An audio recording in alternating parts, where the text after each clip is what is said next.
my sentiments will be in low tones because it will be criticism. So a legislative assembly is on the basis of trying to link the people and what the assembly does, because it is true there is no visibility of the assembly. It is true that people do not really relate their day-to-day lives with what the assembly does. So in terms of legitimacy to the people, it is not there. So in 2023, we started our engagement with the assembly to do what we usually do with our National Assembly in Kenya, create a portal of sorts whereby we can publicize plenary contribution of members of parliament in the assembly, and also publicize the laws that they usually make in that particular assembly. And even when we were engaging with members of parliament in that assembly, the feel of even them knows that the people out there do not really know what we usually do in this house. And as civil society organization, how can you help us make sure that our work here is visible out there and people relate to what we do? So we are in the process. We wanted to create that portal, like I have said, publicize the laws, and also create a network within, strengthen the civil society network within East Africa, because as you know, we are countries with different contexts, political contexts, so that civil society in specific countries that are represented in the assembly can also publicize the work, the members of the representatives, the nominees from their countries, the work that they do in the assembly. I think they also, the other big problem that comes in is also the implementation of laws that those assemblies usually pass. For instance, one of the main things that IALA should do is to make sure that there is free movement of labor within East Africa, free movement of goods, and maybe at some point ensure there is a single currency within the community. But when you are a Congolese and a member of EACC and you need a visa maybe to go to Tanzania, then people will not relate with the work of that assembly since it is not making it easy for people to move within the community. So I think there are also dynamics in terms of people who are nominated to go and represent us in that assembly. What's the process of nominating them? Are people involved? Do they have the legitimacy, like I said? So there is need for a lot of work to make sure there is that awareness, to make sure there is access of information of what is happening in the East African Legislative Assembly. Thank you very much. He touched on some very important aspects, issues of emerging technologies, such as the portal you're referring to, and maybe even social media campaigns that could aid in disseminating some of this information to the public and ensuring that the partnerships that we create are dynamic and future-proof. I wanted Ms. Simila to go last because I think in her submissions, there were a number of positive aspects that speak to success in, or effectiveness in the way that you engage across the world. And maybe we could just allow you to share what strategies have made that possible, and also to share whether, in terms of public engagement, are people aware of the good work that you're doing? If not, what could be the challenges? Thank you so much. You know, one of the things that's nice about having a microphone is that you can decide if you want to answer the questions that have been asked or answer your own thing. So I'll try to be disciplined in this moment.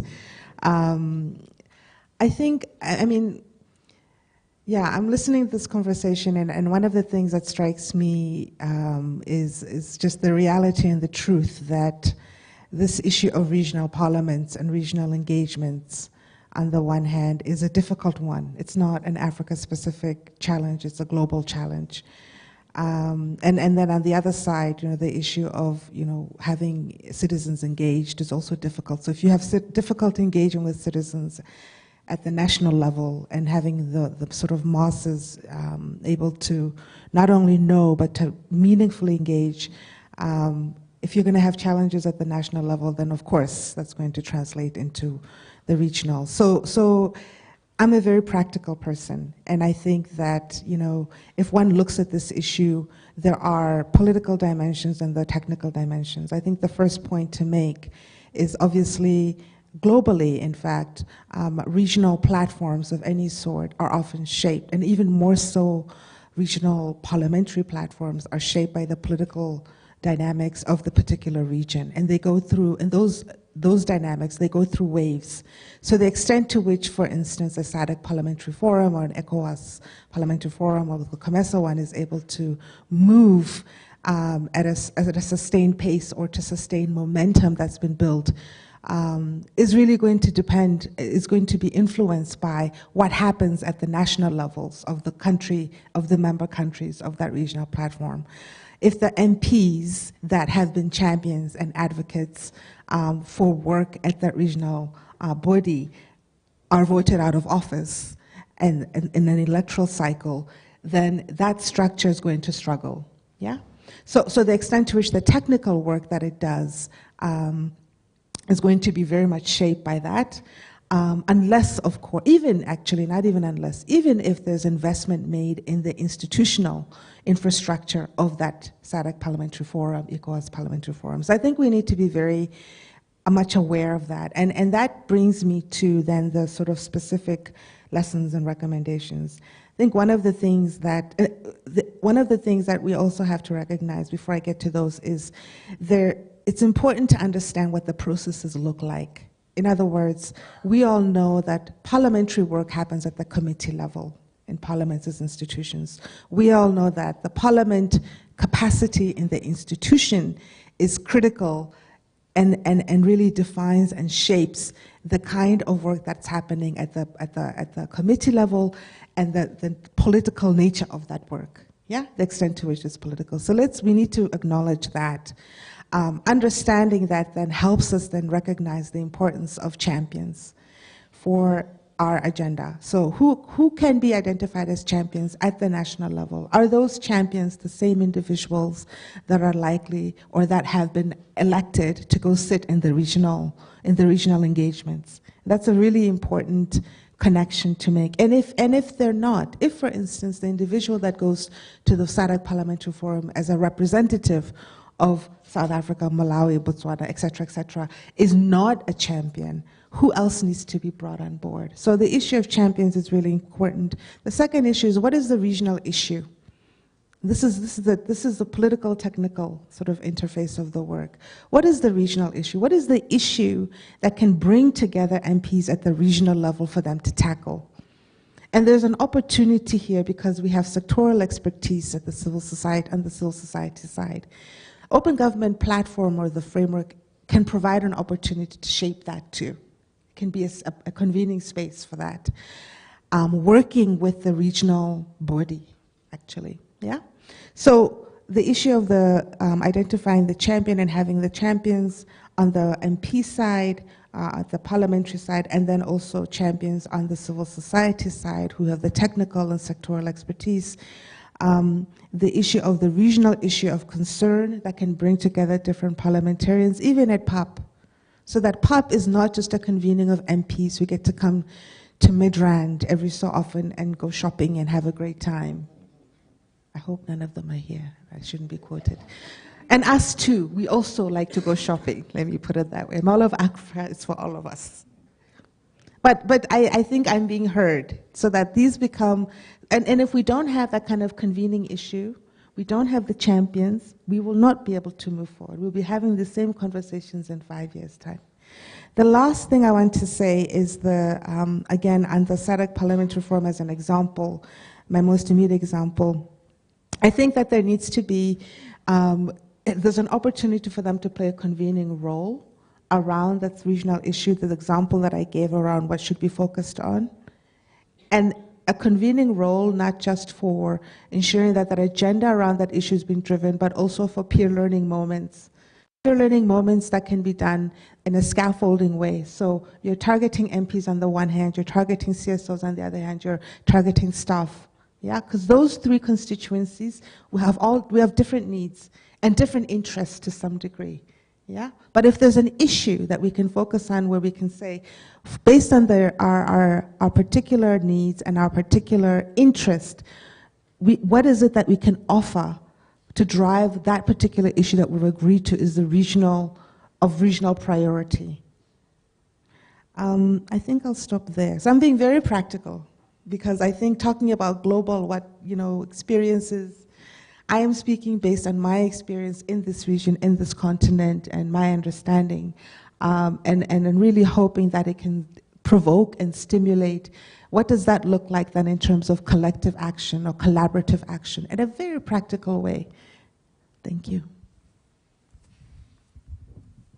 Thank you very much. So we've captured that there needs to be championing, there needs to be pressing regional issues or priorities and peer learning moments. I think those are key strategies that we can look into implementing in our different regions. I think at this time, we have just enough time to get about 2 or 3 hands from the room before I give each one of my panelists about a minute to give us the parting word. I see a hand at the back there.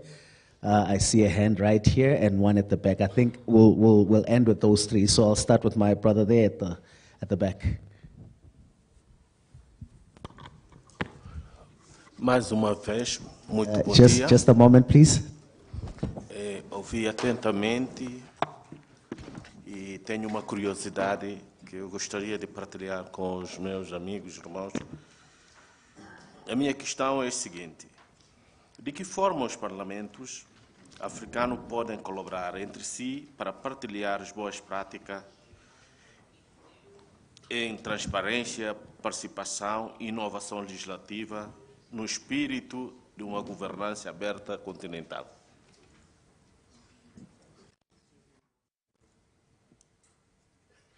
Muito obrigado. Please repeat it. Okay.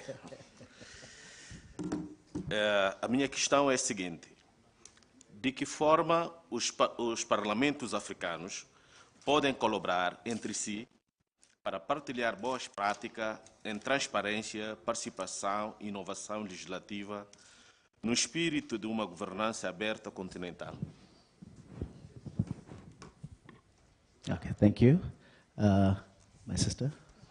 Thank you so much. My name is Jane Ngovi. I come from Uganda, and I also do serve with an organization called Akina Mama Africa.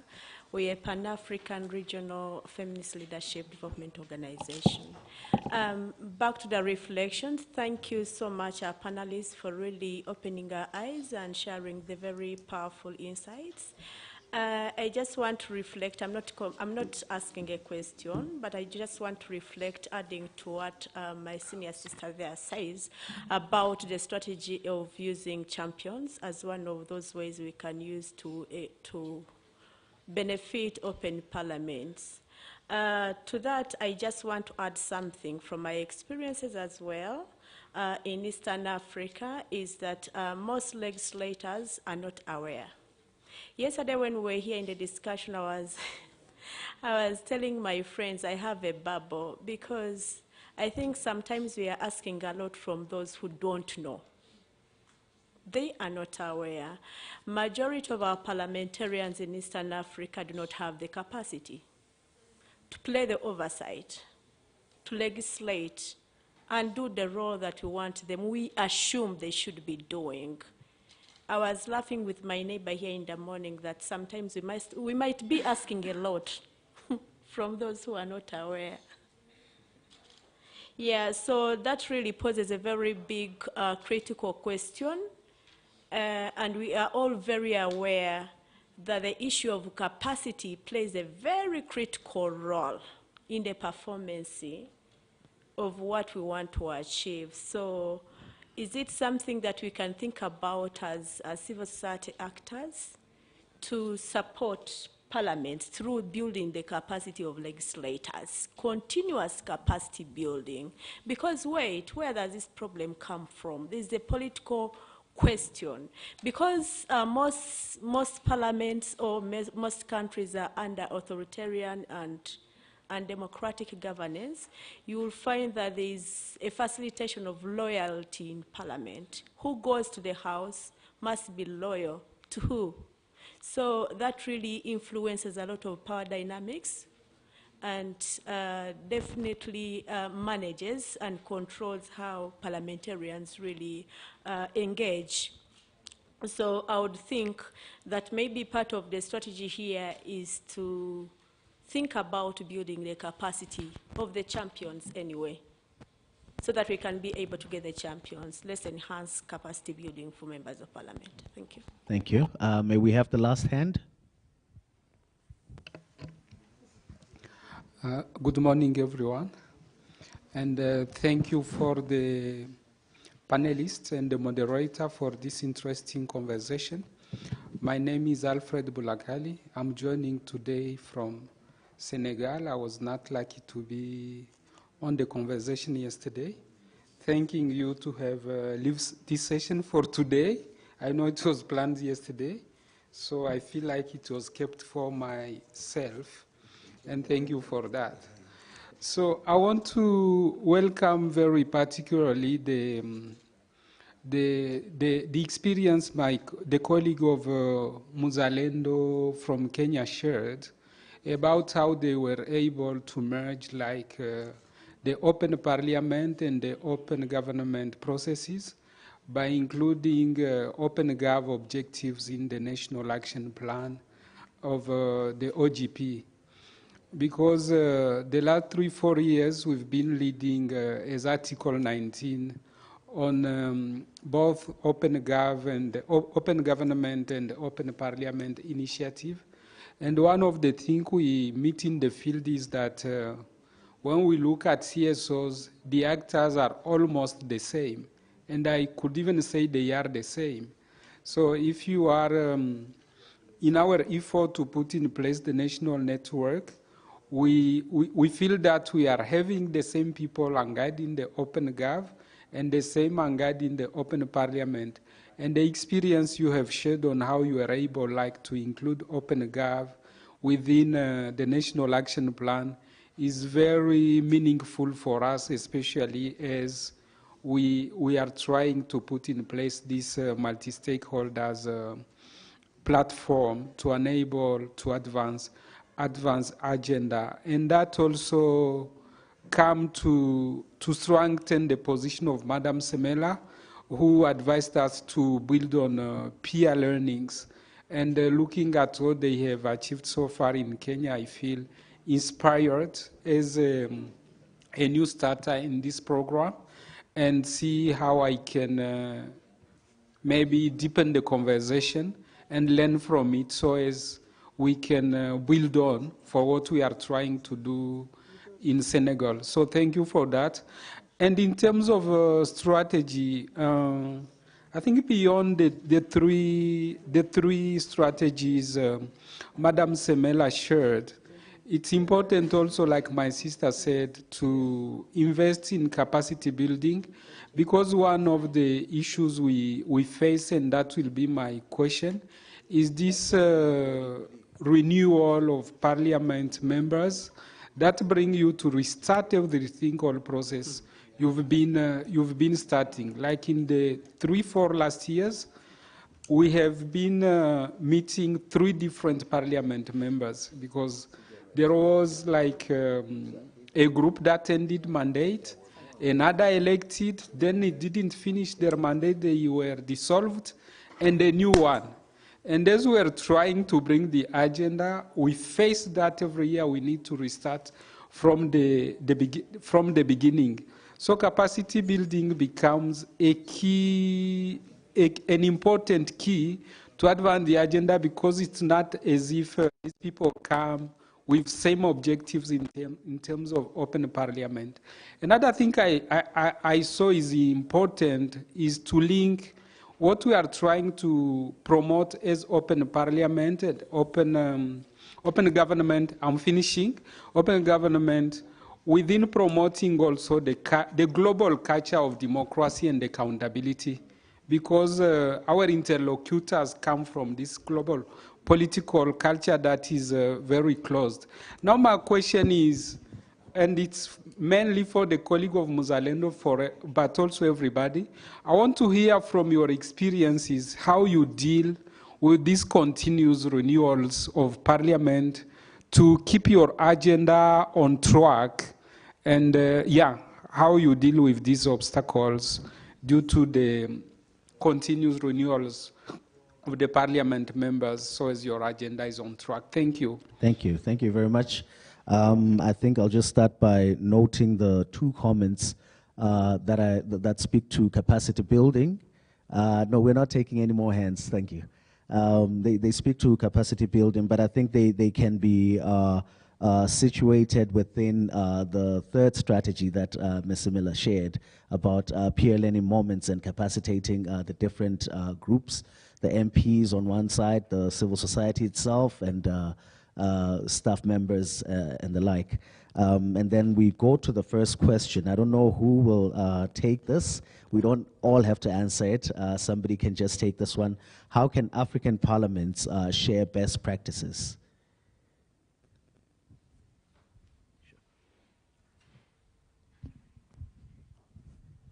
Thank you very much. I think there's, I'll try to be very brief. I think there's an opportunity, actually. Well, first of all, the simple answer is that that is one of the implicit roles of platforms like the Pan-African Parliament and the regional parliaments are supposed to be playing, actually. It's implicit. But obviously, we know the challenges. But I think this brings me to my real point, which is that I think there's an opportunity to use the vision for open parliament as an entry point for more systematic, more sort of intentional and structured kind of peer learning moments that can be created. And I want to use the opportunity that's already existing as an example where there's some parliaments in West Africa, I think it's Ghana, Cote d'Ivoire, Benin, Senegal, they've self-organized themselves around open parliament. Some of these parliaments have a standalone open parliament commitment that the parliament has shaped and is driving, and some have open parliament commitments that are within the sort of national action plan that the executive has driven. So if And so this is where, again, the role of the champions come into play to say, can we not actually use open parliament as that entry point, as that topic or that issue to then create peer learning moments so that parliamentarians, the parliament's parliamentary actors, activists like yourselves are having very, very like a plan, you know, and a series of engagements where peer learning that is specific, that is focused, that is going to add value to your day-to-day realities and work is taking place, you know. And that's a very low-hanging fruit. It's not something that has to cost a lot of money. It's having a virtual webinar session that has been virtual webinar master classes of 90-minute each over a period of 12 months. And that have been co-created jointly by civil society actors, parliamentarians, people within the institution of parliament that focus on different topics and subjects, thematic issues. So it's a very simple, it doesn't have to be complicated, but I think that at the end of the day, the question that would need to be answered is, what is it that, those peer learning moments, what is it that people want to know about? What do they want to learn about? Because if they're just sort of, if they're not shaped by those that are going to own it, they're not going to add any value, and they're not going to come. The people are not going to come. Yeah? So the curation process, it does not have to be complicated. It can actually happen. And I want to put a challenge, I think, to your organization as the CSO, the regional CSO, to actually put this to the SADC Parliamentary Forum.